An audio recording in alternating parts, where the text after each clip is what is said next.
नमस्कार दोस्तों। आज हम सेवन्थ क्लास की ज्योग्राफी एनसीईआरटी का लेसन फोर्थ पढ़ने वाले हैं और ये चैप्टर संबंधित है वायुमंडल से संबंधित है। तो इससे पहले हम सिक्स क्लास की एनसीईआरटी पढ़ चुके हैं, ठीक है। तो आप वो प्लेलिस्ट में जाकर देख लेना। और सेवन्थ की एनसीईआरटी भी हम अच्छे लेसन बना रहे हैं, इसमें आगे बहुत जल्द पूरा करवा दूंगा। तो इसकी जो पीडीएफ है आपको मेरे टेलीग्राम चैनल पर मिल जाएगी। टेलीग्राम चैनल का नाम है study IAS with Dharmendra Jakhar और इस वीडियो के डिस्क्रिप्शन में भी टेलीग्राम चैनल का लिंक दिया गया है। तो आइए शुरू करते हैं टू द पॉइंट। जैसे इसमें क्या है, वायुमंडल क्या है, तो पृथ्वी के चारों ओर वायु की घनी चादरी क्या है, वायुमंडल है। जैसे कि ये हमारी पृथ्वी है, तो इसके चारों ओर जो वायुमंडल, इसी को हम कह सकते हैं कि वायु की दशाएं जो है ना, इसके अंदर अनेक प्रकार की गैसें हैं, अनेक प्रकार की वायु की परतें हैं जो हम पढ़ने वाले हैं।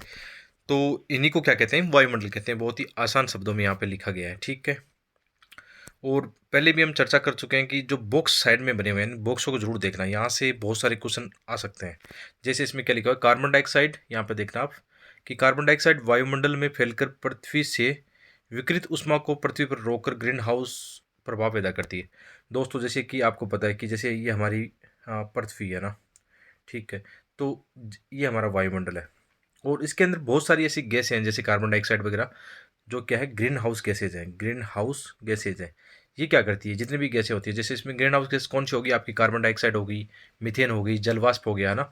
तो सूर्य से जो आने वाली किरणें हैं या विकिरण जो है ना, उनको ये आने देती है ना, इनका अवशोषण नहीं करती है। और जब ये विकिरण या सूर्य की जो एनर्जी है पृथ्वी पर आती है, एक समय के बाद वापस रिलीज होती है, ठीक है।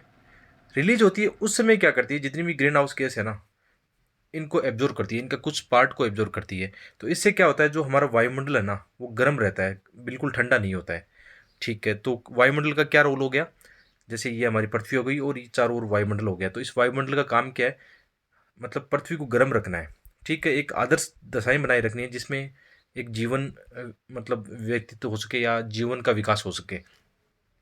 तो सूर्य से आने वाली किरणें तो पृथ्वी पर आती है, लेकिन जब वापस जाती है ना, तो इनको ग्रीन हाउस गैस क्या करती है, एब्जॉर्ब करती है, यानी अवशोषण करती है इनका। यही तो मतलब एक संतुलन बना रहता है। लेकिन आजकल आपने सुना होगा, वैश्विक तापन की समस्या सुनी होगी, है ना। वैश्विक तापन आजकल सबसे ज़्यादा चर्चा में, ग्लोबल वार्मिंग की समस्या हो रही है। इसमें एक्चुअल में क्या हुआ है कि जैसे जैसे आजकल हम जीवाश्म ईंधन को जला रहे हैं ना, जैसे 17वीं 18वीं शताब्दी में लगभग मान सकते हो आप कि जो औद्योगिक क्रांति आई थी, औद्योगिक क्रांति के कारण जीवाश्म ईंधन, कोयला या तेल, इनमें काफ़ी ज़्यादा हमने वृद्धि की है, ठीक है। इसके कारण क्या हुआ, वायुमंडल में ग्रीन हाउस गैसेज ज़्यादा होगी, जैसे कार्बन डाइऑक्साइड वगैरह ज़्यादा होगी, है ना। तो अब क्या करेगी, ज़्यादा मतलब तापमान को अवशोषण करेगी और ज़्यादा पृथ्वी का तापमान बढ़ेगा।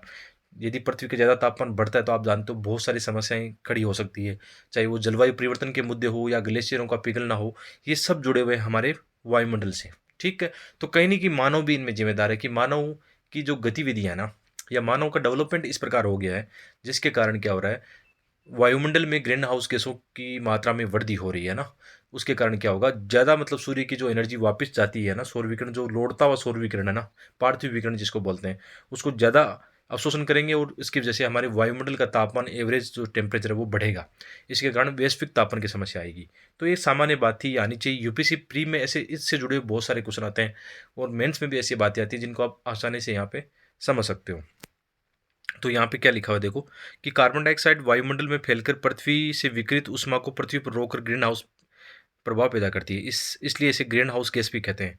और इसके अभाव में धरती इतनी ठंडी हो जाती है कि इस पर रहना असंभव होता है। किंतु जब कारखानों व कार के धुएं से वायुमंडल में इसका स्तर बढ़ता है, तब इस ऊष्मा के द्वारा पृथ्वी का तापमान बढ़ता है। इसे बोलते हैं भूमंडलीय तापन, ग्लोबल वार्मिंग।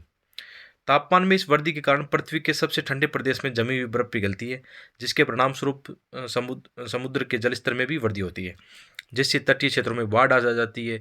दीर्घ अवधि में इसके कारण जलवायु में अत्यधिक परिवर्तन हो सकता है, जिसके फलस्वरूप कुछ पौधे व पशु लुप्त हो सकते हैं। और अभी जो आप महसूस कर रहे हो ना, एकदम रियल में यही हो रहा है। जैसे अभी इंडिया के अंदर क्या हो रहा है कि अभी मार्च महीना एंड हुआ है, यानी अप्रैल शुरू हुआ है। तो पहले ऐसा नहीं था कि मार्च के महीने में इतनी गर्मी पड़ती थी, है ना। अभी आप अपने आसपास देखो इस चीज़ को, चरम जलवायु जो घटना साफ साफ देखी जा रही है कि जैसे मैं अभी जैसे राजस्थान में रहता हूँ, तो यहाँ पे हालात ये हैं कि जलवायु को लेकर कि जो महीना मतलब मई और जून के अंदर जितनी गर्मी पड़ती थी, या जो लू की समस्या यहाँ पे चलती है, लू जो स्थानीय पवन चलती है, यानी काफ़ी ज़्यादा टेम्परेचर बढ़ जाता है, वो अब अभी मार्च में ही महसूस होने लगा है। या अप्रैल में महसूस होने लगा है। तो इसका क्या प्रभाव होगा हम पर? निश्चित रूप से हमारा जो एक तो हमारे कृषि जो पारितंत्र है उसमें बदलाव आएगा। निश्चित रूप से किसानों को और समस्याएँ आने वाली है। इनके नकारात्मक प्रभाव किसानों को और मतलब प्रभाव डाल सकते हैं। तो इसके कारण किसान कहीं न कहीं मनोवैज्ञानिक समस्या आएगी, उनकी आर्थिक समस्या आएगी। आप में से बहुत सारे स्टूडेंट हैं जो मतलब सीधे तौर पर प्रभावित हो सकते हैं, क्योंकि आप काफ़ी ज़्यादा मतलब किसान वर्ग से संबंधित स्टूडेंट हो सकते हैं। तो उनको भी कहीं न कहीं नुकसान हो सकता है। तो हमें क्या करना होगा? हमें तैयार रहना होगा इन चीज़ों के लिए। जैसे अभी ये होने लगा है कि ज़्यादा टेम्परेचर होने लगा है, तो कृषि ऐसी होनी चाहिए कि जो कि मतलब कम बूँद-बूँद सिंचाई वाली कृषि होगी आपके यहाँ ना, शुष्क जिसको कृषि बोलते हैं हम। जैसे आजकल हमारे आस-पास ऐसा होने लगा है कि मतलब सिंचाई जो होती है बूँद-बूँद के द्वारा होती है, या आजकल जो मल्चिंग के माध्यम से सिंचाई करते हैं कि प्लास्टिक की मल्चिंग करके उसके अंदर जो ड्रिप सिंचाई का प्रोग्राम लगाया जाता है ना। इसके अलावा ग्रीन हाउस वगैरह वो तो छोटे किसान तो वहन नहीं कर पाते हैं, लेकिन इन पे सरकार काफ़ी अच्छी सब्सिडी दे रही है ना। तो इन चीज़ों को आपको समझना है। आपको यूपीएससी की जब तैयारी कर रहे हो ना, तो आपको ना रटने की बजाय आपको इन चीज़ों पर बात करनी चाहिए। इन चीज़ों पर डिस्कस करना चाहिए, या आपका जो माइंड जब है ना सोचता है ना, तो आप इस प्रोसेस में लगाओ कि हाँ, इनसे मतलब किस प्रकार हम प्रभावित हो सकते हैं। देखो दोस्तों, यहाँ पर 7th क्लास की एनसीईआरटी में ये बात लिखी है ना, और मेंस के अंदर ऐसे ही क्वेश्चन आते हैं, सिंपल-सिंपल क्वेश्चन आते हैं, उसमें कोई बड़ी बातें नहीं लिखनी होती हैं। आपके विचार लिखने होते हैं कि आप क्या सोच रहे हो, किस प्रकार जलवायु परिवर्तन हो रहा है, तो आपका माइंड क्या सोच रहा है कि किस प्रकार आपके आस-पास किस प्रकार का बदलाव आ रहा है ना। जब आंसर लिखते हो तो अपने आस-पास की बातें लिखो, अपने आस-पास की केस स्टडी और एग्ज़ाम्पल उसमें डालो, है ना? तो और मतलब मेंस के अंदर ज़्यादा से ज़्यादा मार्क्स आप गेन कर सकते हो, ठीक है? तो इसमें एक अच्छा-सा चित्र यहाँ पे बनाया हुआ देखो, इसमें जो कंपोज़िशन है ना, वायुमंडल में कौन-कौन सी गैसें हैं ना, उनका यहाँ पे बताया गया है कि सबसे ज़्यादा आप जानते हो नाइट्रोजन 78% है, इसके अलावा इसमें ऑक्सीजन 21% है, इसके अलावा ऑर्गन हो गया 0.93 हो गया, और इसके अलावा कार्बन डाइऑक्साइड और अन्य जो हीलियम, ऑर्गन, अन्य जो गैसें हैं वो आ जाएगी इसमें। तो ये संगठन गैसों का संगठन है। तो इसमें बताया गया है कि नाइट्रोजन के बारे में बताया गया है कि नाइट्रोजन तो सबसे ज़्यादा मतलब वायुमंडल में गैस है, और हम जब साँस लेते हैं ना, जब हम साँस लेते हैं तो नाइट्रोजन भी हमारे शरीर में जाता है, लेकिन आप जानते हो कि नाइट्रोजन क्रिया नहीं करता है ना, तो ये वापस मतलब बाहर निकल आता है, कोई बिना कोई नुकसान पहुँचाए। और नाइट्रोजन पौधों के लिए तो बहुत इंपॉर्टेंट है, आप जानते हो कि पौधों के लिए नाइट्रोजन कितना आवश्यक है, उनकी वृद्धि के लिए, उनके जीवन के लिए कितना ज़रूरी है। लेकिन आप जानते हो कि पौधे डायरेक्ट उसको गेन नहीं कर सकते, डायरेक्ट नाइट्रोजन को प्राप्त नहीं कर सकते, तो उसमें क्या होता है, फिर जैसे आप जानते हो कि कुछ पौधे होते हैं जिनकी जड़ों में मतलब ऐसे जीवाणु पाए जाते हैं जो नाइट्रोजन को मतलब नाइट्रेट वगैरह आदि में चेंज कर देते हैं। कभी-कभी ये होता है कि नेचुरल रूप से भी होता है कि जब आसमान में आपने देखा जब बिजली कड़कती है या बिजली चमकती है ना, मतलब तड़ी झंझा जब होता है, तो उस समय भी जो वायुमंडल की नाइट्रोजन है ना, वो भी अन्य मतलब तत्व है जिनमें पौधे ग्रहण करते हैं, उनमें बदल जाती है। तो ये क्वेश्चन प्रीलिम्स में आया हुआ है, इसलिए बता रहा हूँ। बाकी इसको तो डिटेल में हम आगे वाली एनसीईआरटी में, या आप इन्वायरमेंट पढ़ोगे ना, तो ये चीज़ें वहाँ पे दी गई है। लेकिन छोटी-छोटी बातें यहाँ पे दी गई है, तो इनको गौर करके चलो, है ना। आगे जिसमें ये है कि वायु चक्र कैसे काम करता है, ठीक है? तो इसमें एक सिद्धांत है, आप इसको एकदम समझ लो ना, ये एकदम बिल्कुल सिद्धांत है, इसको समझ लोगे तो ईज़िली आप ज्योग्राफ़ी को आने वाली कक्षा में जो बड़ी चीज़ें हम पढ़ेंगे, मतलब जब आगे मतलब जो हाई लेवल की ज्योग्राफ़ी पढ़ेंगे तो उसमें आपको दिक्कत नहीं होगी ना। तो इसमें सिंपल सा एक चीज़ है कि ये मान के चलो, जहाँ पे मतलब टेम्परेचर बढ़ता है ना, जैसे टेम्परेचर जहाँ पे बढ़ेगा, जैसे यहाँ पे टेम्परेचर बढ़ेगा, ठीक है? तो यहाँ से हवाएँ गर्म होकर ऊपर उठेगी।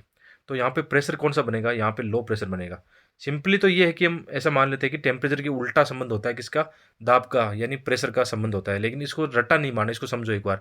जैसे यहाँ का टेम्परेचर ज़्यादा होता है तो हवा, यहाँ की हवाएँ कहाँ जाएगी? ऊपर होगी, यानी यहाँ पे स्थान खाली होगा। खाली होगा तो क्या बना? लो प्रेशर बना, ठीक है?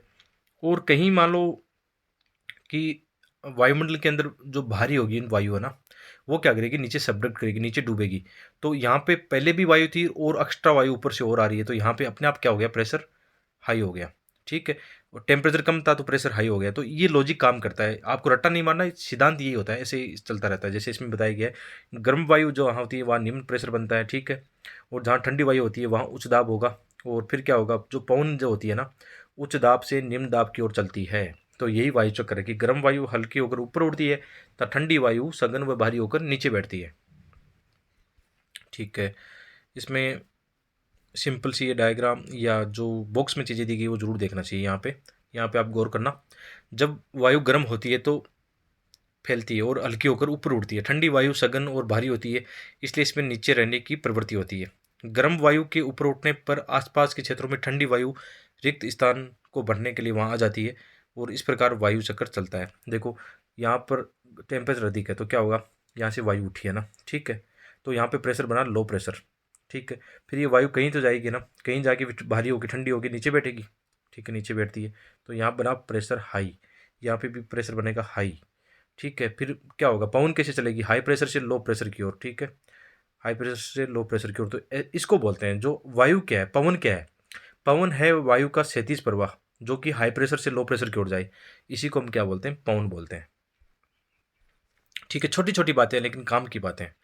इसके अलावा जैसे वायुमंडल की संरचना की यदि हम बात करें, संरचना में आप देखोगे कि जैसे हमारे मंडल है ना, कि वायुमंडल की परतें किस प्रकार काम करती है, इसको भी जानना बहुत आवश्यक है। जैसे औसत यहाँ पे लेके चलते हैं कि 10 किलोमीटर तक क्या है, सौ मंडल है, ठीक है।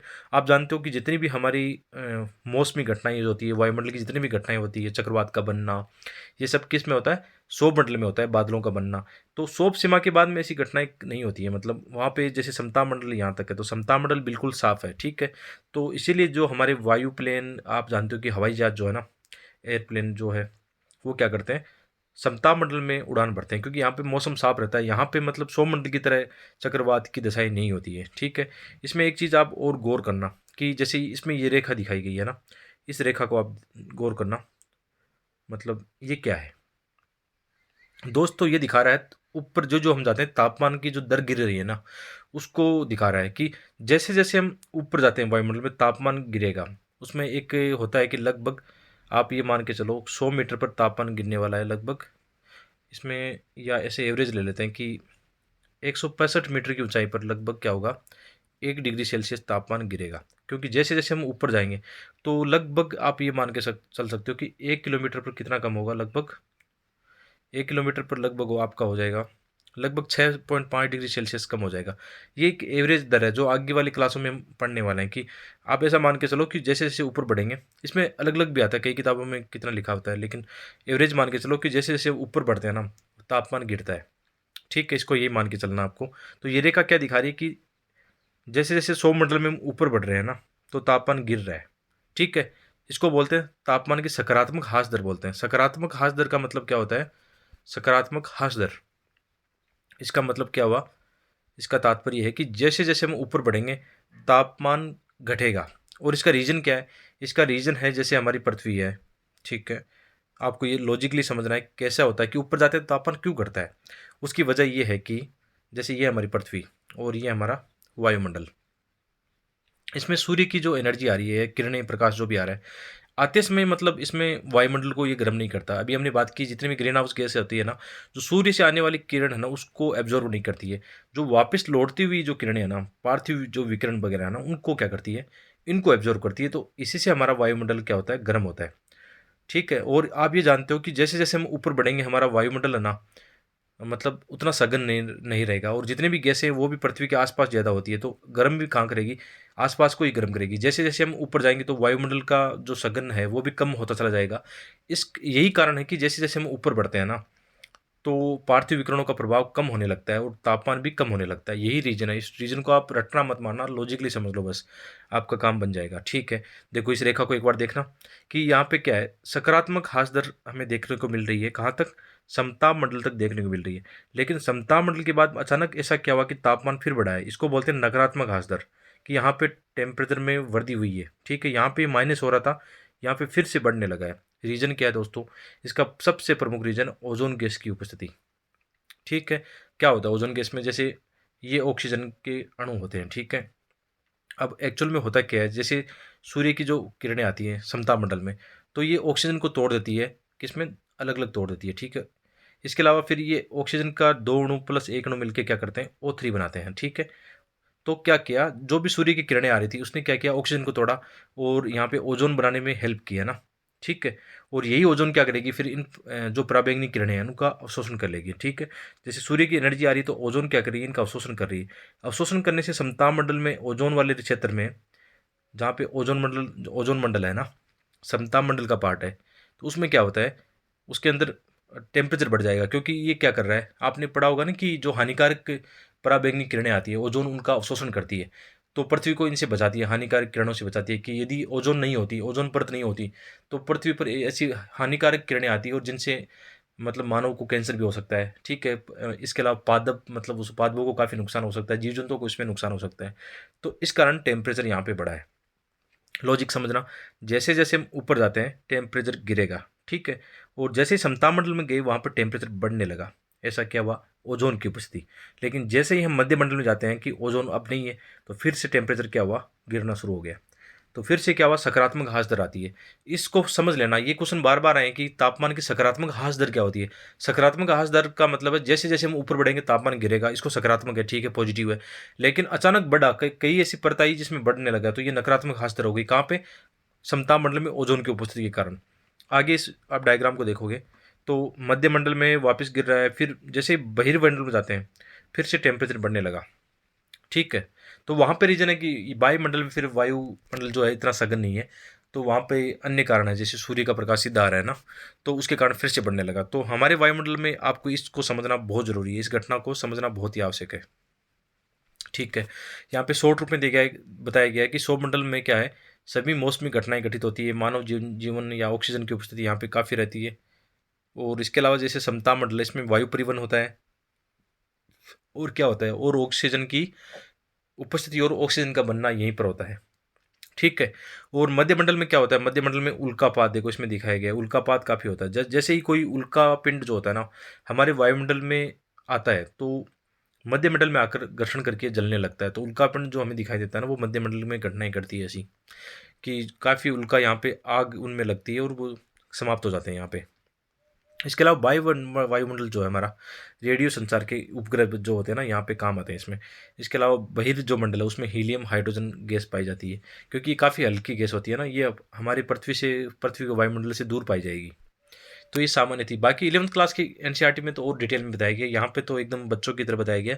बाकी मैंने अच्छा समझाने के प्रयास किया है, आपके ये बहुत काम आएगा। आगे जैसे इसमें है कि जलवायु। जलवायु क्या होती है दोस्तों? मौसम क्या है?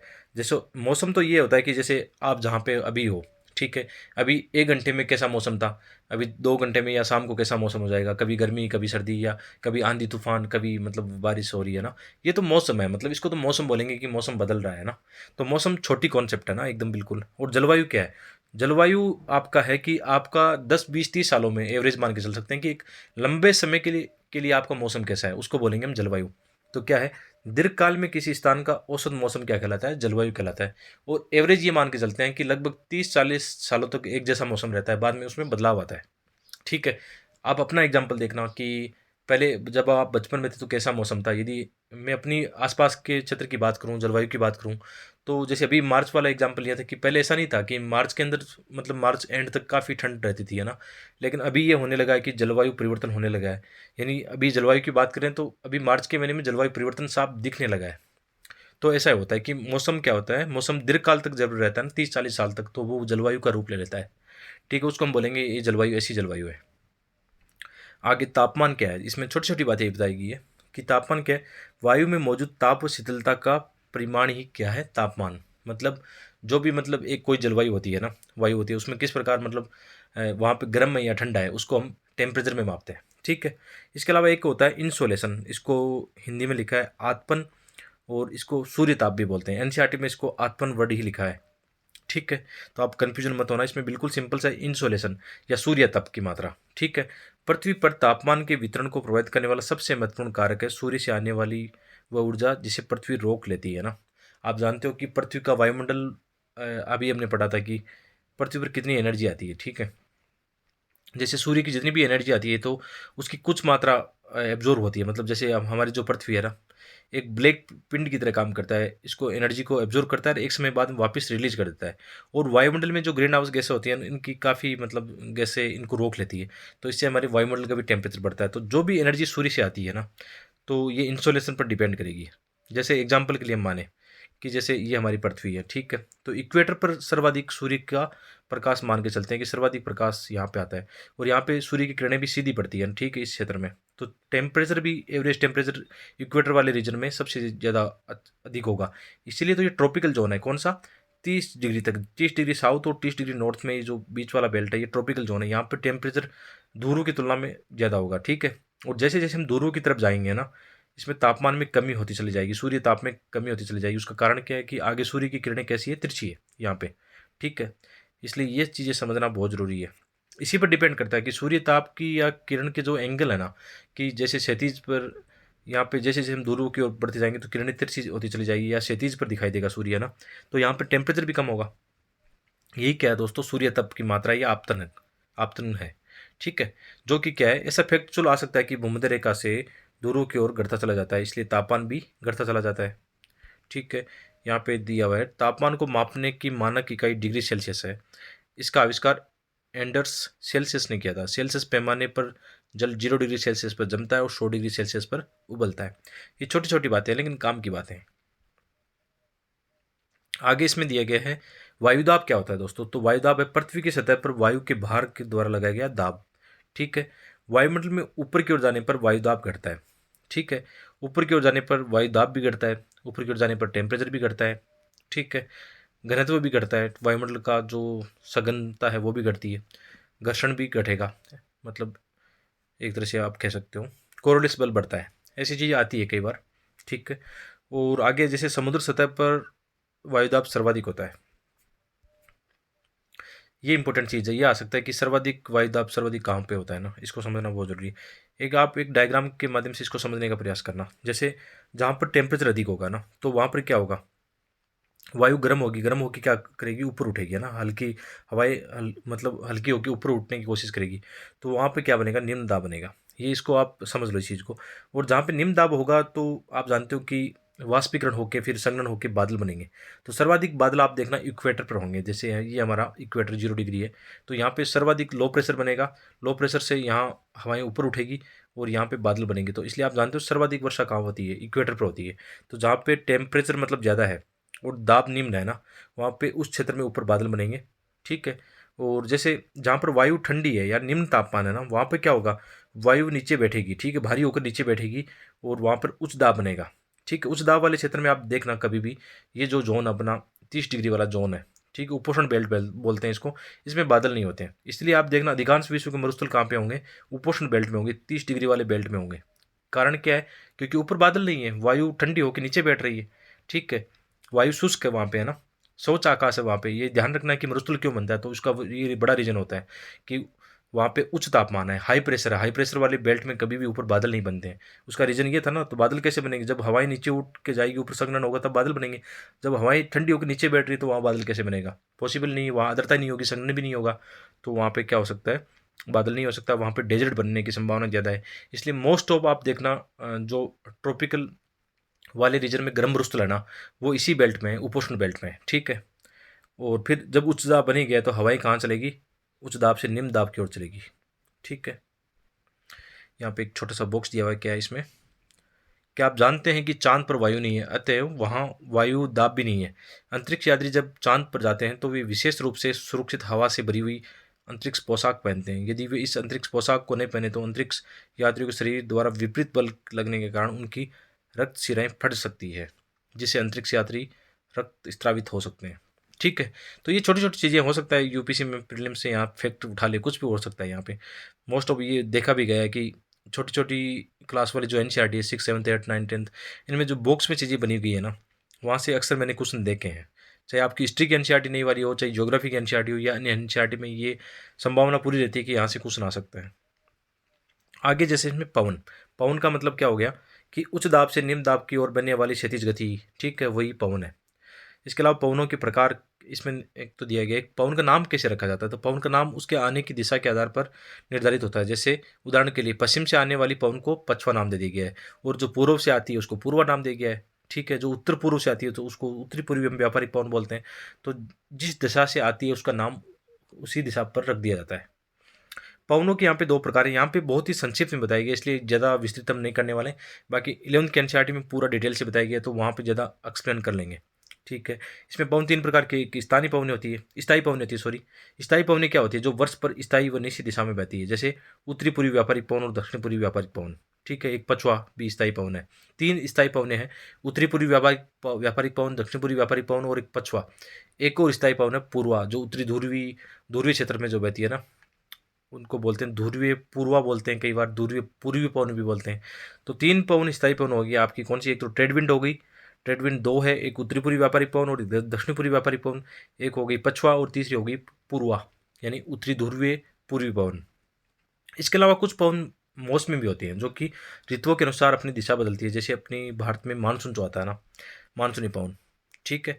इसके अलावा कुछ स्थानीय पवन भी होती है जो आप जानते हो कि क्षेत्र विशेष के हिसाब से जानी जाती है, जैसे लू जो है पश्चिमी भारत या राजस्थान में बहती है गर्म मई जून के महीने में, लेकिन आजकल तो ये होने लगा कि जल्दी भी बहने लग गई, अप्रैल मई में, अप्रैल में हो गई।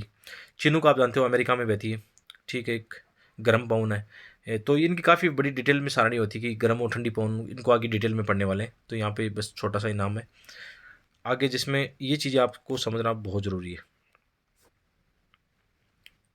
ये डायग्राम आपको समझना बहुत ज़रूरी है, यदि इसको समझ गए ना तो मतलब इसमें कुछ भी नहीं बचेगा फिर। ये डायग्राम ऐसा है जो आपको ज्योग्राफी में मतलब जलवायु वाले जो क्वेश्चन आते हैं ना उसमें अच्छे मार्क्स दिला सकता है मेंस में, और इस चीज़ को समझ गए ना तो सब कुछ समझ गए, फिर जलवायु जलवायु वाले टॉपिक में कुछ बचता ही नहीं है। तो मैं आपको कोशिश करता हूँ कि समझाऊँ पहले, है ना, ठीक है, अच्छे से समझाऊँ पहले, फिर बाद में नहीं समझ में आता है तो कोई बात नहीं, कमेंट करना। वैसे कोशिश ये रहेगी पूरा इतना आसान से समझाऊंगा कि बिल्कुल समझ में आएगा। जैसे यहाँ पे ये हमारी पृथ्वी है, ठीक है, थोड़ा सा सही लेते हैं, ये हमारी पृथ्वी है, ठीक है, और ये है सोप सीमा, ठीक है। अब इसको समझोगे तो ये हमारा इक्वेटर 0 डिग्री है ना, ठीक है, 0 डिग्री है। तो आप ये जानते हो कि 0 डिग्री पर भूमध्य पर तापमान सर्वाधिक रहता है, तो यहाँ से क्या होगी, हवाएं गर्म होकर ऊपर उठेगी, ठीक है, और फिर सोप सीमा पर तो ऊपर जा नहीं पाएगी, इसलिए ये ध्रुव की तरफ मुड़ेगी, इसको समझना आप, है ना। और ध्रुव की तरफ मुड़ने के बाद में एक तो ये भी है कि लगभग 10 से 12 किलोमीटर की ऊंचाई पर यहाँ पे तो टेम्परेचर भी बहुत ज़्यादा कम हो जाएगा, इसलिए हवाएं भारी होने लगेगी, भारी होकर हवाएं नीचे बैठेगी, ठीक है, देखो नीचे बैठ रही है, ठीक है, यहाँ पे देखना नीचे बैठ रही है। तो जिस बेल्ट में ये नीचे बैठ रही है ना, वहाँ पे कौन सा है, 30 डिग्री उपोषण हाई प्रेशर बनेगा। अभी हमने बात की थी पवन जहाँ पे खड़ी हो रही है, उठ रही है ना, वहाँ तो बनेगा लो प्रेशर, तो ये तो हो गया आपका इक्वेटर लो प्रेशर। और जहाँ पवन बैठ रही है नीचे भारी होकर, तो वो बनेगा हाई प्रेशर, तो ये हो गया उपोषण हाई प्रेशर। तो ये दो बेल्ट बन गई उपोषण हाई प्रेशर के, इसको आप समझने की कोशिश करना, ठीक है। और बाद में जैसे आप ये जानते हो कि यहाँ हाई प्रेशर है, यहाँ पे लो प्रेशर है, तो पवन कहाँ बहेगी, हाई प्रेशर से लो प्रेशर, जो हमारे ट्रेड विंड है ना, उत्तरी पूर्वी ट्रेड विंड, जैसे इस मैप पे देखना आप, ठीक है, उत्तरी पूर्वी ट्रेड विंड होती है वो। चलो इस डायग्राम से ऊपर समझाने की कोशिश करता हूँ, एक बार आप यहाँ देखना, थोड़ा सा गौर करना, बहुत अच्छे से बनाया गया आराम से। देखो ये इक्वेटर वाला है, विषुवती निम्न दाब क्षेत्र है 0 डिग्री, तो यहाँ से देखो ऊपर देख रहे हो ना आप, हवाएं ऊपर उठ रही है ना, ठीक है। अब सोप सीमा आ गई, तो सोप सीमा से हवाएं ध्रुव की तरफ मुड़ेगी, फिर नीचे की बैठेगी, और जहाँ नीचे बैठ रही है वहाँ बन रहा है आपका हाई प्रेशर। इसको रट्टा नहीं मारना, इसको समझना है।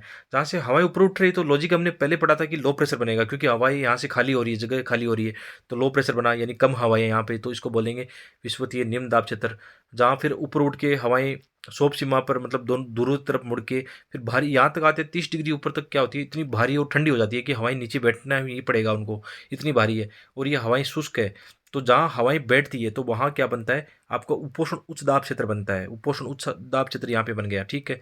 और आप जानते हो कि जो पवन चलती है, पवन है पृथ्वी की क्षैतिज गति है, जिसकी हाई प्रेशर से लो प्रेशर की ओर, तो पवन चलती है कौन सी, देखो इसमें ये है दक्षिण पूर्वी व्यापारिक पवन, और ये ऊपर से आ रही है उत्तरी पूर्वी व्यापारिक पवन। ये चीज़ें समझ में आ रही होगी आपको ना बहुत अच्छे से कि ये, और ये जो सेल बना है, सेल को नाम दिया गया हेडली सेल, ठीक है। तो ये एक चक्कर पूरा हो गया, ये एक चक्कर देखो पूरा हो गया है, इसको बोलेंगे हेडली सेल। और इसके कारण क्या बना, आपका विषुवतीय निम्न दाब क्षेत्र बना, आपका उपोषण उच्च दाब क्षेत्र बना, और यहाँ पे उपोषण दाब क्षेत्र साउथ वाला बना। तो ये यहाँ तक समझ लिया होगा आपने। उसके बाद में क्या होता है, जैसे हवाएं जब नीचे बैठती है तो यहाँ से भी हवाएं क्षैतिज पवन जो होती है ना, उपध्रुवी क्षेत्र की ओर जाएगी, और यहाँ पे लो प्रेशर बनेगा, क्योंकि यहाँ से भी हवाएं खड़ी होगी, क्योंकि दोनों तरफ से यहाँ पे हवाएं आ रही है, तो यहाँ पे हवाएं जो होगी ऊपर खड़ी होगी। यहाँ पे मतलब ये नहीं टेम्परेचर की वजह से नहीं खड़ी हो रही है, यहाँ पे पवनों की जो डायनेमिक कंडीशन है ना उसकी वजह से खड़ी हो रही है। तो ये भी फिर दोनों तरफ जाएगी और ये ध्रुव की तरफ नीचे बैठेगी फिर, तो ये फेरल सेल बनेगा, ऐसे ही सेम सिचुएशन में फेरल सेल बनेगा। और लास्ट में जो सेल बनता है वो ध्रुवीय सेल होता है। तो जहाँ पे मतलब फेरल सेल बन रहा है आपका, तो इसमें आप देखना उपोषण हाई प्रेशर से जब उपध्रुवीय निम्न क्षेत्र की ओर जो पवन चल रही है ना, ये पछुआ है, मतलब ये 30 डिग्री से यहाँ पे 60 डिग्री की ओर जो बह रही है ना वो पछुआ है। यहाँ पे साउथ में भी ये हाल है, पछुआ साउथ में भी है देखो, ठीक है। और इसका नाम क्यों दिया गया, पश्चिम से आ रही है इसलिए पछुआ नाम दिया गया। और ऊपर से जो पवन लास्ट में पूर्वा, या इसको ध्रुवीय पूर्वी पवन भी बोलते हैं, ठीक है, ये पूर्वा है देखो यहाँ पे। और ये पूर्व से क्यों होती है? यहाँ पे कोरियोलिस बल का प्रभाव पड़ता है दोस्तों। ये कोरियोलिस बल 11th क्लास की एनसीईआरटी में वहाँ पे पढ़ेंगे। अभी यहाँ पे इसकी उतनी आवश्यकता नहीं है। इतना ध्यान रखना है कि कोरियोलिस बल के कारण क्या होता है कि उत्तरी गोलार्ध में जो पवन होती है अपनी मूल दिशा के बाईं ओर दाईं ओर मुड़ती है, और दक्षिण गोलार्ध में बाईं ओर मुड़ती है। तो ये पवन जो होती है ना, अपनी कोरियोलिस बल के कारण दिशा परिवर्तन कर लेती है। लेकिन यहाँ पे इतनी आवश्यकता नहीं है। यहाँ पे सिंपल सा आपको ये समझ में आ गया होगा मेरे हिसाब से, ये चक्कर चलता है। ठीक है, इसमें भी आप देख सकते हो, सिंपल ये बातें बताई गई है बहुत सिंपल सिंपल तरीके से, कि यहाँ पे जैसे भूमध्य रेखा निम्न दाब क्षेत्र है, यहाँ पे डोलड्रम है। डोलड्रम दोस्तों ये है कि 0 डिग्री हो गया, यहाँ पे 5 degree, 5 degree south, 5 degree north. ठीक है, तो यहाँ के अंदर जो शांत पेटी है ना, इसको डोलड्रम बोलते हैं। क्योंकि जो व्यापारिक पवनें होती है 5 डिग्री तक आती है। ठीक है, यहाँ तक 0 डिग्री तक नहीं आ पाती, क्योंकि यहाँ से तो स्तंभ के रूप में हवाएं खड़ी हो रही है। तो यहाँ पे तो एक मतलब दाब बना हुआ है कि पवन जो होती है ना, वो 5 डिग्री तक आ पाती है। तो 0 से 5 दोनों तरफ है ना, ये डोल्ड्रम वाला क्षेत्र है। इसको बोलते हैं शांत पेटी, हवा की शांत पेटी। यहाँ पे मतलब कोई चक्रवात जैसी घटनाएं नहीं होती, एकदम शांत निम्न दाब का क्षेत्र है ये। तो ये समझ लिया होगा आपने। तो भूमध्य रेखा ये होगी ना, देखो यहाँ से हवाएं खड़ी होगी, फिर ऊपर जाएगी, फिर नीचे बैठेगी, तो ये पूरा चक्कर चलता रहता है। तो ये आसानी से समझ में आएगा। नहीं आया होगा तो बताना, कि 11th क्लास की एनसीईआरटी में और बढ़िया सी डिटेल में इसको पढ़ने वाले हैं। इसके अलावा जैसे आर्द्रता यहाँ पे बताई गई है कि आर्द्रता क्या है। वायु में किसी भी समय जलवाष्प की मात्रा को आर्द्रता कहते हैं। सामान्य दृष्टिकोण पर ये रहता है कि आप जिस जहाँ पे रहते हो उस वायु में आर्द्रता हमेशा रहती है। इसको चेक करना हो तो कभी देखो, एक बर्फ़ का गिलास लेना, उसके चारों ओर बूंद जमने लग जाएगी, तो आपको पता चल जाएगी कि मेरी वायु में भी क्या है, मेरे आसपास की वायु में भी आर्द्रता है।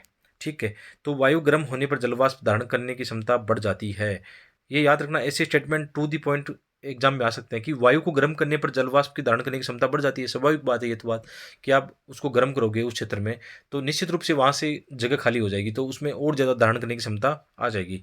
आपने देखा होगा कि जैसे बारिश के समय आपने देखा होगा कि आपका पसीना नहीं सूख पाता है ना, क्योंकि वायुमंडल में ऑलरेडी क्या होता है कि आर्द्रता की मात्रा रहती है, तो पसीना आसानी से नहीं सूखता, कपड़े भी आसानी से नहीं सूखते हैं। तो आप जब भी आपको लगे बारिश के सीज़न में आप चिपचिपा महसूस कर रहे हो ना, तो उस समय आपके आसपास आर्द्रता की मात्रा ज़्यादा है। ठीक है, इसके अलावा जैसे इसमें वर्षा है, कि वर्षा क्या है, तो वर्षण, इसमें काफ़ी वर्षण में तो ये होता है कि सभी चीज़ें शामिल होती है इसमें, बर्फबारी भी, ओलावृष्टि, ठीक है, चक्रवात की घटनाएं सब शामिल होती है। लेकिन वर्षा क्या होती है, तो पृथ्वी पर जल के रूप में गिरने वाला वर्षण क्या है, वर्षा कहलाता है। और वर्षा के यहाँ पे 3 प्रकार छोटे रूप में बताए गए हैं। एक सेवनी वर्षा होती है, एक पर्वतीय वर्षा होती है, और एक चक्रवातीय वर्षा होती है। दोस्तों वर्षा के 3 प्रकार हैं यहाँ पे। इसमें थोड़ा समझने की कोशिश करते हैं कि वर्षा के 3 प्रकार कैसे हैं। देखो, इस चीज़ को समझना, सबसे पहले एक जो बारिश होती है वो चक्रवाती वर्षा होती है। ठीक है, चक्रवात 2 प्रकार के होते हैं, एक गर्म चक्रवात होता है, एक ठंडा चक्रवात होता है। यहाँ पे जो एग्जाम्पल दिया है वो जो वाताग्र जो बनता है ना, समशीतोष्ण चक्रवात बनता है, उसका एग्जाम्पल यहाँ पे डायग्राम में दिया गया है। तो यहाँ पे क्या होगा, ठंडी वायु राशि और गर्म वायु राशि जब आपस में मिलती है ना, तो वाताग्र बनता है। ठीक है, फ्रंट बनता है, और यही क्या है, समशीतोष्ण या शीतोष्ण चक्रवात का क्षेत्र बनता है। तो इसको बोलते हैं, जब ठंडी और गर्म जलवायु आपस में मिलती है तो चक्रवाती घटनाएं घटती है, और इसको बोलते हैं चक्रवाती वर्षा। और हमारे जो उष्णकटिबंधीय क्षेत्र है उसमें भी चक्रवात के कारण वर्षा होती है। जैसे आपने कभी देखा होगा बंगाल की खाड़ी या अरब सागर या अटलांटिक महासागर में बहुत बड़े चक्रवात आते हैं, है ना, उष्णकटिबंधीय चक्रवात आते हैं। तो उसमें तो क्या होता है, उसके अंदर तो सागर तट पर जब लो प्रेशर बनेगा, टेम्परेचर ज़्यादा होगा, तो उसकी वजह से चक्रवात के कारण बारिश होगी, है ना, उसको बोलेंगे चक्रवाती वर्षा। लेकिन ये यहाँ पे जो एग्जाम्पल दिया है वो वाताग्र फ्रंट का दिया है, जो कि समशीतोष्ण चक्रवात में बनता है। इसके अलावा दूसरी वर्षा है यहाँ पर पर्वतीय वर्षा। तो एक्चुअल में होता क्या है, जैसे ये पर्वत है, यहाँ से आर्द्र वाली वायु जो ऊपर उड़ती है, तो ऊपर जाके क्या होता है, संघनित होने लगती है। वो संघनित होने से इस क्षेत्र में क्या होगा, पर्वत के इस क्षेत्र में क्या होगा, वर्षा होगी, है ना। ठीक है, और पर्वत की दूसरी तरफ क्या होगा, वृष्टि छाया प्रदेश बनेगा, क्योंकि एक तो यहाँ पे वर्षा ही हो गई, जो वायु है ना वो शुष्क होने लगती है, और जैसे जैसे वायु नीचे उतरती है तो घर्षण के कारण क्या होता है, उसमें टेम्परेचर बढ़ जाता है, और फिर वहाँ पे बारिश नहीं होती है। इसके कारण क्या होता है, वृष्टि छाया प्रदेश बनता है। तो ये पर्वत जो होता है ना, इसे, तो पर्वत के इस क्षेत्र में वर्षा होती है, इस क्षेत्र में सूखा रहता है, वृष्टि छाया। आप पश्चिमी घाट में देखना, ये एग्जाम्पल देखने को मिलेगा वहाँ पे। इसके अलावा सेवनी वर्षा क्या होती है, सेवनी वर्षा दोस्तों होती है कि जैसे ये इसका एग्जाम्पल जो होता है ना, इक्वेटर पर जो बारिश होती है डेली, इक्वेटर पर डेली 2 PM पर वर्षा होती है, यानी दोपहर के आसपास हमेशा वर्षा होती है। उसका कारण है सेवन। सेवन क्या होता है दोस्तों, जब आप पानी को गर्म करोगे ना, उसके कारण जो वाष्प निकलेगी ना, उसकी वजह से जो सेवन धाराएं निकलेगी, उसके कारण फिर बादल बनेंगे, और बादल बनने से जो वर्षा होगी उसको बोलते हैं सेवनी वर्षा। तो सेवनी वर्षा मुख्य तौर पर ज़्यादातर आपको मिलेगी सागरों पर, है ना, इक्वेटर पर जो जितने महासागर है, ओशियन है, वहाँ पे ऐसी वर्षा देखने को मिलेगी। इसके अंदर जैसे कपासी वर्षा के मेघ बनेंगे, वो आगे डिटेल में पढ़ने वाले हैं। ठीक है, तो वर्षा यहाँ पे 3 प्रकार की हो गई, चक्रवाती वर्षा होगी, पर्वतीय वर्षा होगी, और एक सेवनी वर्षा होगी। तो आशा करता हूँ ये लेसन आप लोगों को बहुत अच्छे से पसंद आया होगा। कोई परेशानी हो, कोई समस्या हो तो आप कमेंट करना, उसका मैसेज का जवाब देने की कोशिश करूँगा, या नेक्स्ट लेसन में उन समस्याओं पर हम बात कर सकते हैं। तो थैंक यू।